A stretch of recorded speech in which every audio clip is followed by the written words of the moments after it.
had mobile phones. They took pictures of themselves. They had things to do, non-stop. This is the story of Don. Threat potential, high. Ethnicity, indistinct shades of non-white. Interests, grime music, karate, sweets. Sexuality, probable homosexual. Social conduct, unsocial. Familial connections, one brother, one mother, father, occasionally, but mostly not. It begins in Rochdale. Fucking Rochdale. A place that needed to be preserved and put on display in a museum as a warning about thoughtless development. A brass plaque.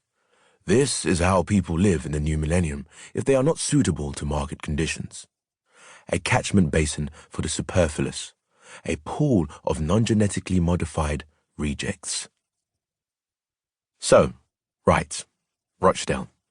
A shithole near Manchester, known for the consistency of its weather. Bad, that is. Rochdale, according to evaluations, had already been the most depressing city in the United Kingdom for 5 years running. A municipal embodiment of brain damage is definitely not conducive to consumption. So the city had found itself in a fight for its very existence. For decades. Like thousands of cities in the Western world that all resembled each other. Brick buildings, crumbling streets, and a derelict cinema.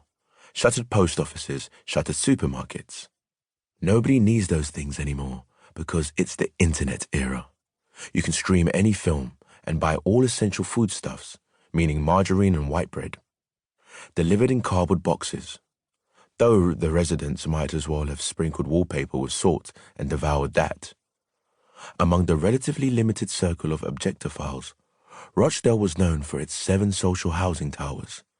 Consequently, you'd see them creeping furtively around the towers, excitedly licking the peeling facades.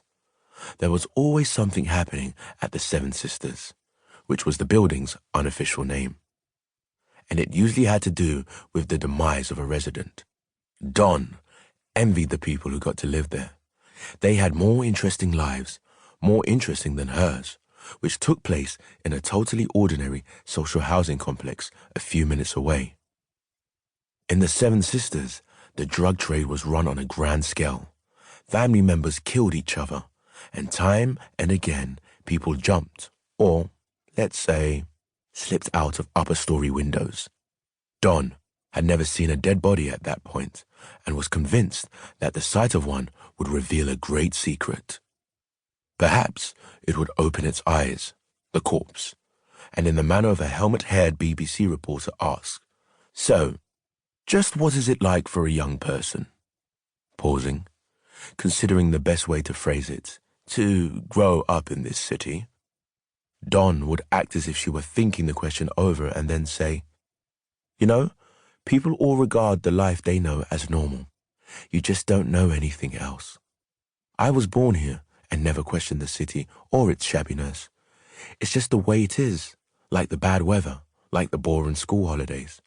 I never gave any thought to the fact that other places exist, or put it this way, I know that it's claimed online that other places supposedly exist."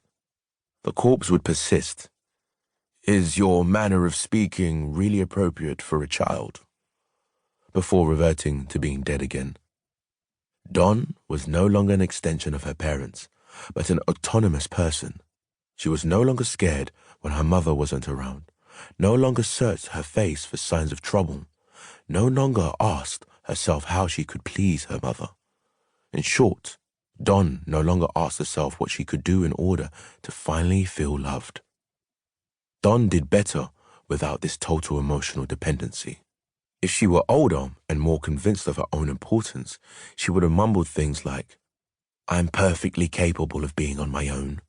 But nobody asked her, because Don was so young that adults did not yet see her as a person, despite the fact that everything was already there. The feelings, the thoughts, the loneliness. There just weren't familiar compartments into which to sort the feelings. Don didn't regard the early years of her life as having been awful, maybe a little bleak.